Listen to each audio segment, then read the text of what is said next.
नमस्कार विद्यार्थी मित्रांनो, मी सौरभ इंजेकर नॉस्टार आय एस मध्ये तुमचं स्वागत करतो. अलीकडेच बघा आयोगाने आपल्याला राज्यसेवा पूर्व परीक्षेचे आन्सर की दिलेले आहे. त्यानुसार बऱ्याच विद्यार्थ्यांचे स्कोर सुद्धा आलेले आहेत.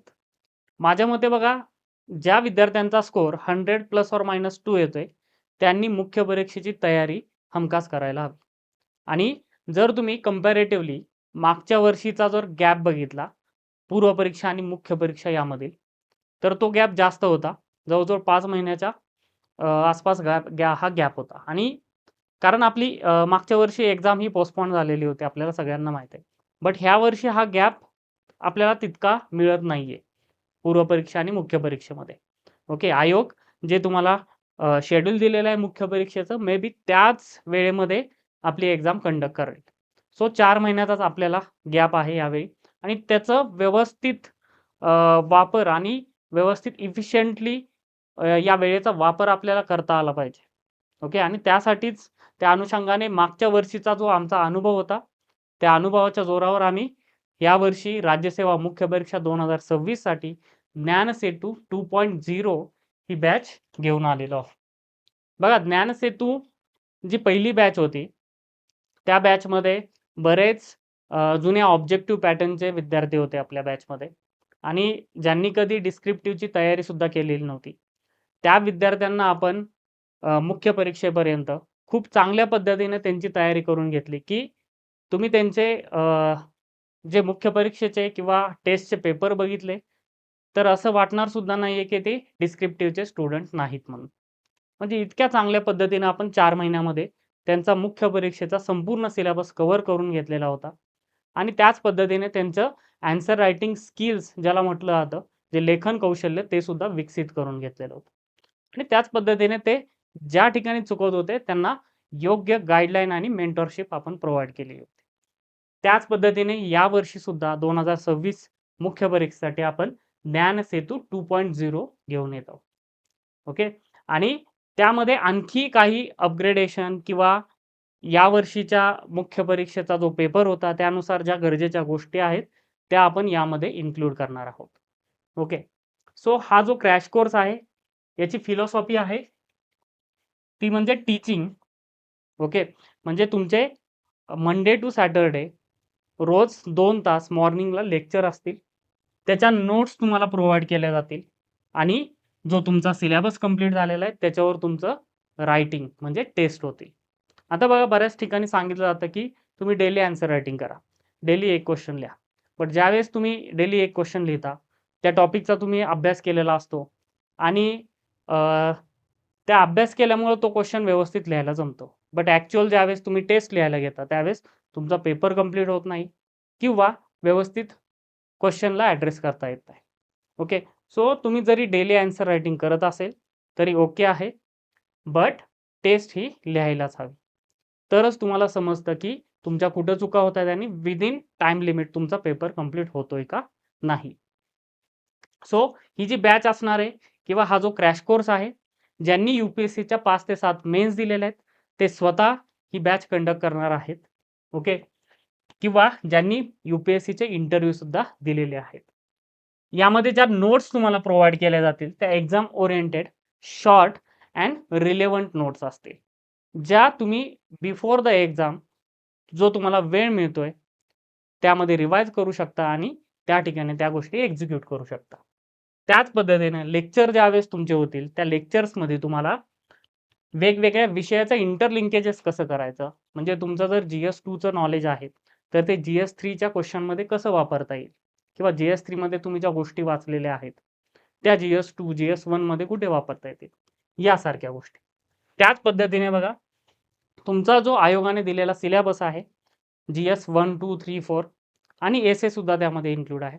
सो GSचा पूर्ण सिलेबसचा प्रत्येक पॉईंट आपण क्रॅश कोर्समध्ये कव्हर करणार आहोत आणि प्रत्येक पॉईंटच्या तुम्हाला नोट्स मिळणार आहेत. यूपीएससीच्या टॉपर्सनी वापरलेल्या ब्रेनस्टॉर्मिंग टेक्निक सुद्धा आपण ज्यावेळेस मेंटॉरशिप तुमचं घेणार किंवा ज्यावेळेस लेक्चर असणार त्यामध्ये जे PYQ डिस्कस करू त्या ठिकाणी या गोष्टी आपण बघणार आहे. आणि तुमची उत्तरे अधिक प्रभावी बनवण्यासाठी जे व्हॅल्यू ॲडिशन गरजेचं आहे ते सुद्धा तुम्हाला प्रोव्हाइड केलं जाईल. बिफोर द एक्झाम ज्यावेळेस आपली ही बॅच संपत येईल त्यावेळेस जे डेटा, फॅक्ट्स किंवा केस स्टडीज गरजेच्या आहेत त्या तुम्हाला प्रोव्हाइड केल्या जातील. त्याचे सेपरेट लेक्चर्स घेतले जातील. आपली जी बॅच असणार आहे ती बघा लाईव्ह असणार आहे. ओके. आणि प्लस त्या बॅचचे किंवा त्या लेक्चरचे रेकॉर्डिंग सुद्धा तुम्हाला प्रोव्हाइड केले जातील. आणि यावर्षीचा एक महत्त्वाचा कॉम्पोनंट तो म्हणजे आपण यावर्षी बॅचमध्ये ग्रुप मेंटॉरशिप इन्क्लूड केलेली आहे. ओके. मागच्या वर्षी जी बॅच आपण कंडक्ट केली त्यामध्ये मेंटॉरशिप हा वेगळा कॉम्पोनंट होता, त्यासाठी वेगळी फीज होती. बट या बॅचमध्ये ह्या वर्षी आपण मेंटॉरशिपसाठी वेगळी फी घेत नाहीये. ओके. ज्या विद्यार्थ्यांनी क्रॅश कोर्स आणि टेस्ट सिरीजला ऍडमिशन घेतलेलं आहे त्यांना आपण ग्रुप मेंटॉरशिप प्रोव्हाइड करतोय. दोन्ही गोष्टी का? कारण ज्यावेळेस तुम्ही लेक्चर्स किंवा नोट्स बघताय आणि त्याच्यावर जे रायटिंग करताय, या दोन्ही गोष्टीच्या आधारेच आम्ही तुम्हाला रेक्टिफाय करू शकू किंवा तुमच्यामधील ज्या चुका आहेत, लिमिटेशन आहेत, ओके, त्या आपण दुरुस्त करू शकू आणि टेस्ट बाय टेस्ट तुमच्यामध्ये त्यामध्ये इम्प्रूव्हमेंट करता येईल. ओके. तर लेक्चर हे लाईव्ह असतील आणि त्याचे रेकॉर्डिंग सुद्धा भेटते. 13 जून पासून आपली ही बॅच सुरू होत आहे. 13 जूनला जीएसचं स्ट्रॅटेजी लेक्चर असणार आहे. ओके. आपली जी टेस्ट सिरीज आहे बघा तिचं नाव आहे ध्येयवेध. या टेस्टमध्ये टोटल 11 टेस्ट आपण घेणार आहे. ओके. जीएस प्लस एसए दोन्ही टेस्ट आपण कंडक्ट करणार. या दोन्ही ज्या काही टेस्ट असतील जीएस आणि एसए मराठी आणि इंग्रजी भाषेमध्ये असतील, म्हणजे दोन्ही लँग्वेजमध्ये लिहिणाऱ्या विद्यार्थ्यांसाठी या अवेलेबल असतील. आता या टेस्ट सिरीजची वैशिष्ट्ये काय आहेत बघा, दोन्ही ऑनलाईन प्लस ऑफलाईन मोडने तुम्ही ही टेस्ट देऊ शकता. काही विद्यार्थी पुण्यामध्ये नसतील तर ते आपल्या लायब्ररीत किंवा घरी बसून ही टेस्ट देऊ शकतात वेळ लावणं. आणि ऑफलाईन जी टेस्ट आपल्या ऑफलाईन सेंटरवर येऊन तुम्ही ही टेस्ट देऊ शकता. टोटल 11 टेस्ट असणार आहेत. त्यामध्ये 4 जीएसच्या सेक्शनल टेस्ट असतील आणि जीएसच्या 4 कॉम्प्रिहेन्सिव्ह टेस्ट असतील. त्याच पद्धतीनं एसएच्या सुद्धा 3 टेस्ट आहेत, 2 सेक्शनल आणि 1 कॉम्प्रिहेन्सिव्ह एफएलटी टेस्ट. ओके. त्याच पद्धतीने बघा आपण टेस्टच्या माध्यमातून मुख्य परीक्षेचा संपूर्ण अभ्यासक्रम कंप्लीट करून घेतोय. म्हणजे ज्यावेळी तुमचे लेक्चर सुरू आहेत, पर्टिक्युलर सिलेबस कंप्लीट होतोय, त्या सिलेबसवर तुमच्या टेस्ट कंडक्ट केली जाते. म्हणजे तो सिलेबस झाल्यामुळे एक प्रकारचा कॉन्फिडन्स तुमच्यामध्ये आलेला असेल आणि त्याचं एक्झिक्युशन तुमच्या टेस्टमध्ये होईल. ओके. आणि शेवटच्या ज्या टेस्ट आहेत त्या मुख्य परीक्षेच्या वेळापत्रकाच्या धर्तीवर सिम्युलेटेड एन्व्हायरमेंटमध्ये सुद्धा आपण कंडक्ट करू. बघा त्याच पद्धतीने सर्व प्रश्नांची तुम्हाला मुद्देनिहाय उत्तरे मिळणार आहेत, मॉडेल आन्सर दोन्ही मराठी आणि इंग्रजी भाषेमध्ये. प्रत्येक प्रश्नाचे मूल्यांकन आणि एक्सपर्ट फीडबॅक. टेस्ट सिरीजचा कुठल्याही मुख्य परीक्षेच्या डिस्क्रिप्टिव्हच्या टेस्ट सिरीजचा सर्वात महत्त्वाचा कॉम्पोनंट जो आहे तो म्हणजे त्याचं इव्हॅल्युएशन. त्या टेस्टचं इव्हॅल्युएशन कसं होतं याच्यावरच तुमचं टेस्ट बाय टेस्ट जी काही इम्प्रूव्हमेंट गरजेची असते ती डिपेंड असते. जर तुमचं इव्हॅल्युएशन व्यवस्थित होत असेल, तुमचं कुठं चुकत आहे हे तुम्हाला समजत असेल आणि प्रत्येक टेस्टमध्ये काय इम्प्रूव्ह करण्याची गरज आहे या गोष्टी जर क्लिअर होत असतील तरच ती टेस्ट लिहून उपयोग आहे. ओके. आणि मुख्य परीक्षा आधी स्पेशल मार्क बुस्टर काही स्ट्रॅटेजी लेक्चर्स आपण कंडक्ट करू. त्याच पद्धतीने बघा SA strategy by expert faculties of SA, ज्यांनी यूपीएससीच्या मुख्य परीक्षेमध्ये वारंवार एसए मध्ये खूप चांगले मार्क्स घेतलेले आहेत. स्वतः मी मराठीमध्ये यूपीएससीची मुख्य परीक्षा दिली आहे ज्यामध्ये मला एसए मध्ये 140 मार्क्स होते. त्याच पद्धतीने गिरीश सर आहेत ज्यांना कंटिन्युअसली 142, 140, 137 एक्सलंट मार्क्स आहेत. ओके. सो या पद्धतीने तुमची एसएची सुद्धा चांगल्या पद्धतीने तयारी या ठिकाणी होईल. म्हणजे एकाच ठिकाणी तुमचं संपूर्ण जीएस कंप्लीट होत आहे, 4 जीएसचे पेपर्स होत आहेत, प्लस एसएची सुद्धा तयारी होते. आता तुम्हाला बॅचमध्ये जे फॅकल्टी शिकवण्यासाठी असेल ते फॅकल्टी बघा, स्वतः मी आहे सौरभ इंजेकर, ज्यांनी 5 यूपीएससीच्या मेन्स दिलेल्या आहेत आणि त्यातल्या 3 मेन्स ह्या मराठीमध्ये दिलेल्या आहेत. हा एक तुमच्यासाठी जे मराठीमधून तयारी करतायत त्यांच्यासाठी एक खूप महत्त्वाचा ॲडव्हान्टेज आहे. ओके. त्यानंतर फॉरेस्टची सुद्धा मेन्स दिलेल्या आहेत, 2 एमपीएससीच्या स्टेट सर्व्हिसेसच्या मेन्स दिलेल्या आहेत आणि एसए मध्ये मला कन्सिस्टंटली चांगले मार्क्स होते. त्याच पद्धतीने तुषार सर असतील ज्यांनी 2 यूपीएससीचे इंटरव्ह्यू दिलेले आहेत, 7 UPSCच्या मेन्स दिलेल्या आहेत बघा. आणि दिल्लीच्या बऱ्याच क्लासेसमध्ये ते टीचिंगसाठी होते आणि इतर जे महत्त्वाचं काम आहे मेंटॉरशिपचं त्यासाठी सुद्धा ते होते. आणि तुमचा एथिक्स हा सब्जेक्ट जो आहे GS4 हे तुषार सर घेणार आहे, ज्यांना एथिक्समध्ये कन्सिस्टंटली 100पेक्षा जास्त आणि काही वेळा 120 पर्यंत स्कोर आलेला आहे. ओके. त्याच पद्धतीनं आनंद सर आहेत ज्यांनी 5 UPSCच्या मेन्स दिलेल्या आहेत आणि गिरीश सर सुद्धा आहेत ज्यांनी 6 UPSCच्या मेन्स आणि 2 इंटरव्ह्यू दिलेले आहेत. आणि गिरीश सर हे CET मध्ये महाराष्ट्रात पहिले होते. सो अशी एक ओव्हरऑल तुम्हाला ही फॅकल्टी किंवा टीम बघितल्यानंतर दुसरीकडे कुठे काहीही बघण्याची गरज नाहीये, एवढं मी नक्कीच सांगू शकतो. या पद्धतीने ही फॅकल्टी किंवा टीम असणार आहे. ओके. हा आपल्या नॉस्टार IAS इन्स्टिट्यूटचा रिझल्ट आहे बघा. 2024 साली भारतामध्ये IFS परीक्षेमध्ये दुसरा आलेला होता आपला स्टुडंट आनंद खंडेलवाल. हे आपल्या OG नेव्हिगेटर बॅचचे स्टुडंट होते. ओके. म्हणजे त्यामध्ये ट्रान्सपरन्सी आहे बघा. हे आपल्या कोणत्या बॅचचे स्टुडंट होते ते सुद्धा आपण सांगतोय. त्याच पद्धतीनं ह्या वर्षीचा जर तुम्ही UPSCचा रिझल्ट बघितला तर त्यामध्ये ऑल इंडिया रँक 9 आस्था जैन मॅडम आहेत. या आपल्या मेंटॉरशिप प्रोग्रामच्या स्टुडंट होत्या, ज्या भारतामध्ये 90 आलेल्या आहेत. ओके. आणि त्याबरोबरच आणखी काही महत्त्वाचा रिझल्ट UPSC मुख्य परीक्षेसाठी आपली जी बॅच असते बघा मेन्स GPS, ह्या वर्षीचा रिझल्ट आहे. बरेच स्टुडंट आपले या मेन्स GPS मधून क्लिअर झालेले आहेत. SA मेंटॉरशिप त्यामधून काही स्टुडंट आहेत आणि इतर सुद्धा स्टुडंट आहेत. म्हणजे या प्रकारे आपला हा रिझल्ट आहे. आता आपली जी बॅच आहे त्याचं टाइम टेबल कसं असणार आहे बघा. 13 जूनला आपलं GSचं स्ट्रॅटेजी लेक्चर असणार आहे आणि ऍक्च्युअल बॅच सुरू होते आपली 15 जून पासून. आणि 15 जून पासून बघा आपण GS2 पासून सुरुवात करत आहोत. कशा पद्धतीने आपण सब्जेक्ट घेतलेले आहेत बघा. पहिल्यांदा GS2 घेतोय आपण, देन GS3, त्यानंतर GS4 आणि सर्वात शेवटी GS1, जो ट्रॅडिशनल सब्जेक्ट आहे. प्रिलिम्स मध्ये सुद्धा आपण बऱ्याच वेळा त्याचा अभ्यास केलेला असतो. हिस्ट्री, जिओग्राफी या सगळ्या गोष्टी तो आपण बिफोर द एक्झाम ठेवलेला आहे. ओके. GS2 आणि 3 बऱ्याच सिमिलर गोष्टी आहेत, त्यामुळे ते कंटिन्यू करणं गरजेचं आहे. देन त्यानंतर GS4 एथिक्स आणि GS1. Okay. Monday to Saturday हे लेक्चर असणार आहे. 15 जून पासून GS2 सुरू होत आहे. 24 जून पर्यंत जे 8 तुमचे सेशन होत आहेत तिथपर्यंत जो तुमचा सिलेबस कंप्लीट झालेला असेल त्याच्यावर तुमची GS2 ची सेक्शनल टेस्ट असेल 25 जूनला. त्यानंतर पुन्हा एकदा GS2 सुरू होईल. ओके. 4 जुलैपर्यंत हा GS2 कंटिन्यू राहील आणि 6 जुलैला तुमचा GS2 चा FLT पेपर आहे. 6 जुलैपर्यंत तुमचा GS2 कंप्लीट होत आहे. देन 7 जुलैला लगेच GS3 सुरू होत आहे, कारण आपल्याकडे जास्त वेळ नाही आहे बघा. ओके. आणि भला मोठा सिलेबस आपल्याला कंप्लीट करायचा. ओके. त्यानंतर बघा 11 आणि 12 जुलै यामध्ये आपण एसएचं सेशन ठेवलेलं आहे आणि एसएची एक सेक्शनल टेस्ट आहे. देन GS3 तुमचं कंटिन्यू परत सुरू होत आहे. आणि हे शेड्यूल जे बनवलंय आपण ते खूप विचार करून बनवले, जेणेकरून या वेळेचा खूप चांगल्या पद्धतीने वापर करता येईल आणि हे 4ही GS खूप चांगल्या पद्धतीने कव्हर करता येईल. 18 जुलैपर्यंत बघा तुमचा GS3 सुरू राहणार आहे. देन 20 जुलैला GS3 ची सेक्शनल टेस्ट आहे. देन कंटिन्यू GS3 आहे. अँड देन 29 जुलैला तुमचा GS3 FLT टेस्ट असणार आहे आणि GS3 कंप्लीट होतं त्या ठिकाणी.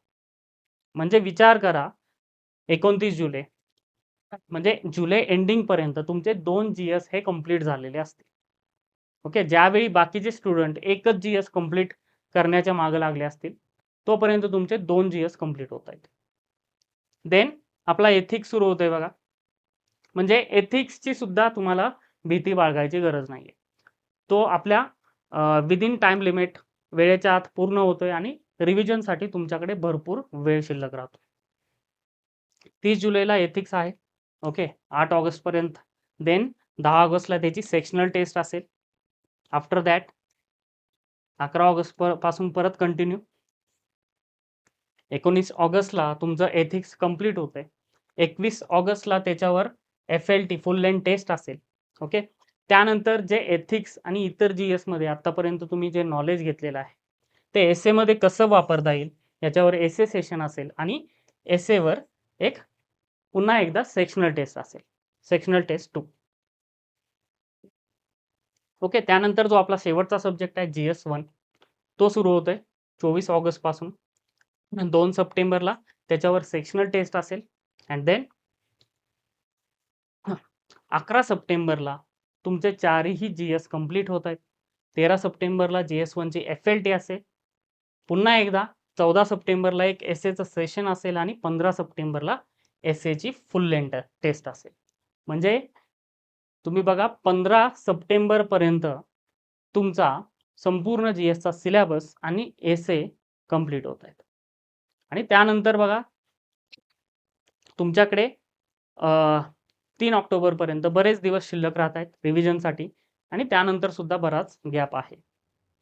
म्हणजे या पद्धतीने खूप विचार करून ही बॅच डिझाईन केलेली आहे. आता या प्रोग्रामचं किंवा या बॅचचं फी स्ट्रक्चर कसं असणार? जो आपला ज्ञानसेतू क्रॅश कोर्स आहे ज्यामध्ये आपण चारही GS एसेची परिपूर्ण तयारी करून घेत आहोत, ज्यामध्ये तुम्हाला नोट्स सुद्धा सगळ्या प्रोव्हाइड केल्या जातील. याची फी असणार आहे 15,000 प्लस GST. जर आपली टेस्ट सिरीज जॉईन केली तर त्याची जी फी असणार आहे ती 8,000 प्लस GST, ज्यामध्ये आपला टोटल 11 टेस्ट होतील. त्याचे मॉडेल आन्सर तुम्हाला प्रोव्हाइड केले जातील आणि प्रत्येक पेपरचं प्रत्येक क्वेश्चनचं इव्हॅल्युएशन केलं जाईल. आणि ज्यावेळी तुम्ही क्रॅश कोर्स आणि टेस्ट सिरीज हे दोन्ही कोर्सेस एकत्र घेताय, ओके, त्याची एकत्रित फी असणार आहे 22,000 प्लस GST. आणि एक प्रकारचा हा मेन्स मेंटॉरशिप प्रोग्राम सुद्धा असणार आहे. कारण ज्यावेळी तुम्ही हे दोन्ही कोर्सेस एकत्र घेत आहे त्यावेळी आपण त्यामध्ये group mentorship free of cost provide केलेली आहे. याची कोणतीही वेगळी फी आपण घेत नाही. ओके. सो हा एक मोठा ॲडव्हान्टेज आहे यामध्ये ग्रुप मेंटॉरशिपचा, जो मागच्या बॅचमध्ये नव्हता. ओके. आणि त्याची फक्त फी आहे 22,000 प्लस GST. त्यामध्ये तुमचे चारही GS एसे, संपूर्ण GS आणि एसेची टेस्ट सिरीज प्लस मेंटॉरशिप या सगळ्या गोष्टी एकत्रित तुम्हाला मिळत आहे. त्यामध्ये नोट्स प्रोव्हाइड केल्या जातील, PYQs असतील, प्रत्येक GSचे ज्या गरजेच्या डायग्राम्स आहेत ज्या टॉपर्सनी वापरलेल्या आहेत UPSC मध्ये, त्या डायग्राम्स तुम्हाला प्रोव्हाइड केले जातील. असं जे कॉम्प्रिहेन्सिव्ह मटेरियल आहे जे गरजेचं आहे ते सगळं तुम्हाला प्रोव्हाइड केलं जाईल. ओके. हा आपला टेलिग्राम चॅनल आहे नॉर्थ IAS MPSC. याच्यावर सुद्धा बऱ्याच नोट्स आणि अपडेट्स तुम्हाला मिळत राहतील. त्याच पद्धतीने या आपल्या नोट्स तुम्हाला कशा पद्धतीने मिळतील ते थोडं बघूया. या इंग्रजीमधील नोट्स आहेत. GS3 मधील जो इंटरनल सिक्युरिटीचा पार्ट आहे, लेफ्ट विंग एक्स्ट्रीमिझमच्या या नोट्स आहेत, नक्षलिझम. ओके. ज्या गरजेच्या गोष्टी आहेत, ओके, तितक्याच गोष्टी आणि ज्या डायरेक्टली तुम्ही एक्झाममध्ये पेपर लिहिताना वापरू शकता त्या गोष्टी सगळ्या या ठिकाणी इन्क्लूड केलेल्या. म्हणजे या टॉपिकवर या नोट्स सोडून बाहेरचं काही करायची गरज नाही. या पद्धतीने ज्या ठिकाणी डायग्राम्स मॅप गरजेचे आहेत ते ऑलरेडी इन्क्लूड केलेलं आहे, जेणेकरून तुमचं रिप्रेझेंटेशन हे इम्प्रूव्ह होईल. Okay. Causes of left wing extremism diagrammatic फॉर्मॅटमध्ये तुम्हाला थोडक्यात समजवलेलं आहे. आणि हे ज्या आपल्या नोट्स आहेत बघा, आपण म्हणू शकतो की डायरेक्ट आन्सरच्या फॉर्मॅटमध्ये आहेत. ज्या पद्धतीने आपल्याला क्वेश्चन येतो आणि त्या क्वेश्चनचा आन्सर कसं करायचं ॲज इट इज नोट्स त्या फॉर्मॅटमध्ये आहेत. ओके. म्हणजे तुम्हाला क्वेश्चन येताना याच पद्धतीने येतो की causes of left wing extremism, त्याचा इम्पॅक्ट आणि गव्हर्नमेंट इनिशिएटिव्ह. त्याच पद्धतीने या नोट्स डिझाईन केलेल्या आहेत ज्या आपण डायरेक्टली आन्सरमध्ये वापरू शकतो. Okay. Security measures, developmental initiative आणि जी आपली समाधान स्ट्रॅटेजी आहे.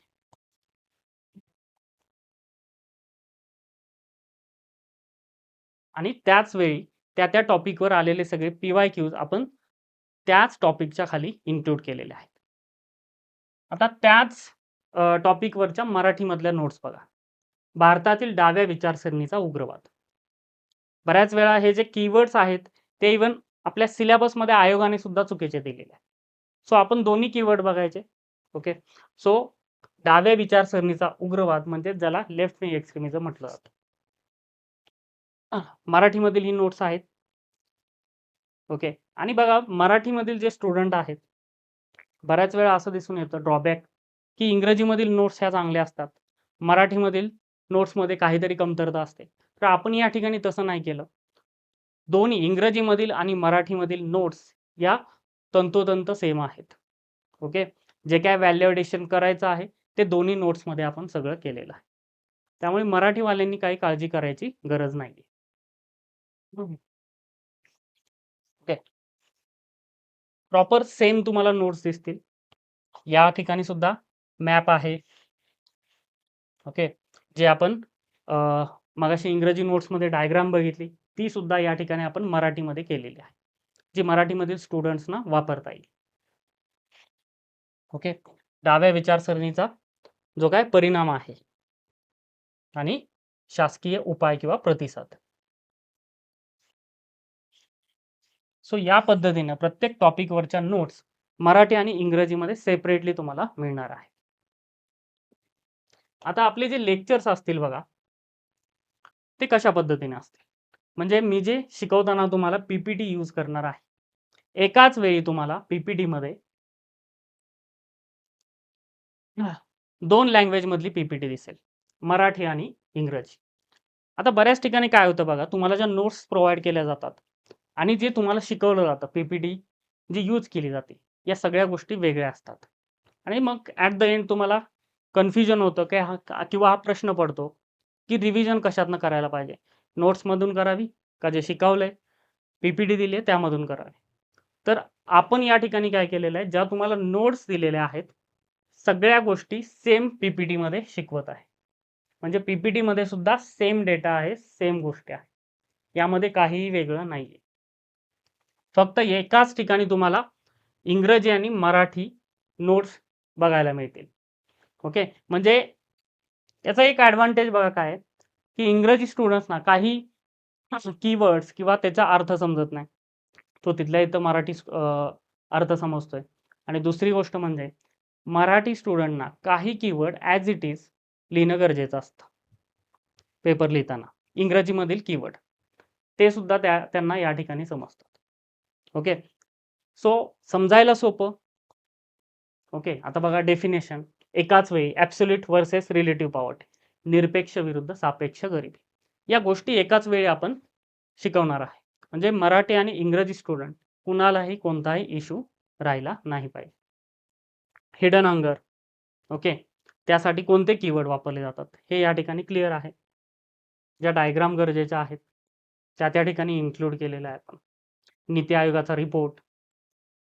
सो सगळ्या गोष्टी तुम्हाला एकाच ठिकाणी मिळत आहे. रूट कॉजेस, पॉवर्टीची कारणं काय आहेत.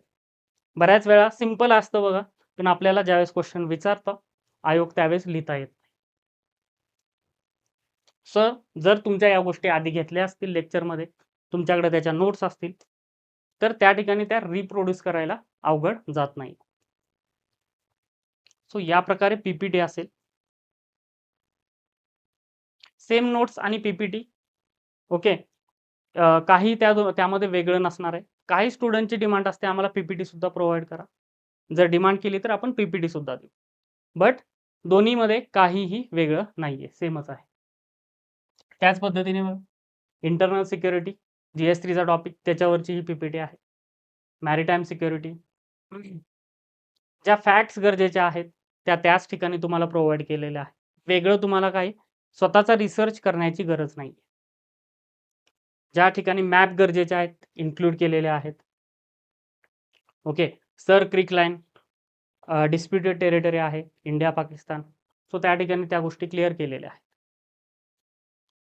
म्हणजे करंटमध्ये ज्या गोष्टी सुरू आहेत त्या सुद्धा नोट्समध्ये त्या ठिकाणी इन्क्लूड केल्या आहेत. ओके.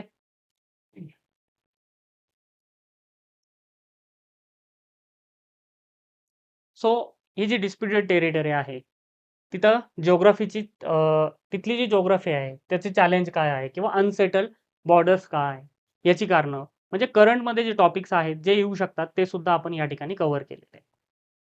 या पद्धतीने तुमचे पीपीटी आणि नोट्स असतील. सो जे आपण शिकवतोय, जे आपल्या नोट्स आणि पीपीटी आहे, खूप टू द पॉइंट आहे. थेट तुम्ही ज्या एक्झाममध्ये वापरू शकता अशाच गोष्टी आपण इन्क्लूड केलेल्या आहे.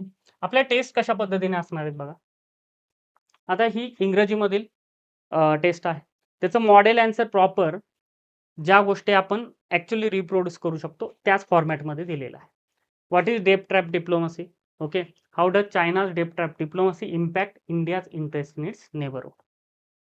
म्हणजे वारंवार चर्चेमध्ये गोष्ट आहे ती तुम्हाला टेस्टमध्ये दिलेली आहे. आणि टेस्टची उत्तरं सुद्धा बघा, उगाच 2-3 पेजेस उत्तरं कॉपी पेस्ट करून काही उपयोग नाही. ज्या गोष्टी तुम्ही एक्झाममध्ये वापरू शकता त्याच गोष्टी देणं गरजेचं आहे. तोच पद्धतीनं म्हणजे तोच प्रयत्न आम्ही केलेला आहे. ओके. इस्रायल, इराण वॉर सुरू होतं. सो हा टॉपिक महत्त्वाचा होता. इन्क्लूड केलेला आहे. सो ॲनालिसिस खूप महत्त्वाचं आहे. प्रत्येक विद्यार्थ्याला ते ॲनालिसिस करता येतं किंवा जमतं असं नाही. सो त्यासाठी आम्ही या ठिकाणी काम करत आहोत.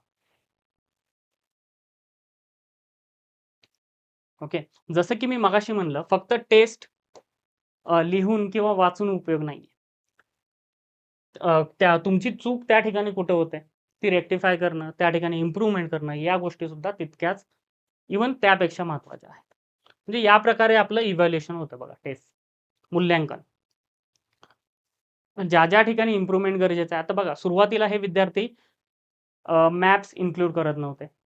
आपण टेस्टमध्ये वारंवार सांगून ज्या ज्या ठिकाणी मॅपची गरज आहे, नंतर त्यांच्यामध्ये ही इम्प्रूव्हमेंट दिसून येते. ओके. याप्रमाणे त्यांचं रिप्रेझेंटेशन सुद्धा इम्प्रूव्ह हे झालेलं आहे पुढे.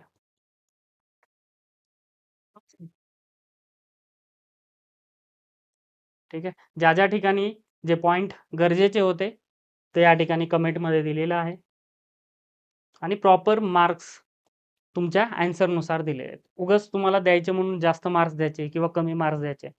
ओके. आयोग ज्या पद्धतीने मार्क्स देईल त्याच पद्धतीने आपण मार्क्स देतो. काही विद्यार्थ्यांचे इंट्रोडक्शन खूप मोठे होते. त्या ठिकाणी त्या कमेंट्स तुम्हाला दिल्या जातात. ओके. म्हणजे या प्रकारे तुमचं प्रॉपर इव्हॅल्युएशन प्रत्येक टेस्टचं आणि प्रत्येक क्वेश्चनचं केलं जातं. आणि ॲट द एंड प्रत्येक टेस्टच्या शेवटी ओव्हरऑल टेस्टमध्ये तुम्हाला कुठं इम्प्रूव्हमेंटची गरज आहे, ते सुद्धा सेपरेटली त्या ठिकाणी प्रोव्हाईड केलं जातं. म्हणजे याच्यामुळे काय होतं बघा, टेस्ट बाय टेस्ट तुमच्यामध्ये जे इम्प्रूव्हमेंट होते आणि at the end before the exam with multiple revision आणि आन्सर रायटिंग तो तुमच्यामध्ये जो कॉन्फिडन्स येतो तो खूप महत्त्वाचा असतो. आणि ज्यावेळी तुम्ही एक्झामला जाताना या गोष्टी पुन्हा एकदा रिवाईज करून जाता, म्हणजे तुमचे लेक्चरसुद्धा सेम आहेत, नोट्ससुद्धा सेम आहेत आणि रिव्हिजनसुद्धा त्याच गोष्टीची वारंवार करताय. त्यावेळी तुम्हाला त्या ठिकाणी एक्झिक्युशन खूप चांगल्या पद्धतीने करता येतं. आणि याच पद्धतीने ही बॅच डिझाइन केलेली आहे, की जेणेकरून तुम्हाला योग्य दिशा आणि मार्गदर्शन करता येईल. सो तुम्ही लवकरात लवकर ही बॅच जॉइन करा आणि आमच्या JM रोडच्या सेंटरला मला येऊन भेटा. तुषार सर असतील, मी तिथे त्या ठिकाणी असेल. जे काही तुमचे डाउट्स आहेत, ते समोरासमोर बसून क्लिअर करा. जेणेकरून आपल्याला राहिलेल्या वेळेमध्ये या 4 महिन्यामध्ये खूप चांगल्या पद्धतीने आउटपुट घेता येईल. ठीक आहे.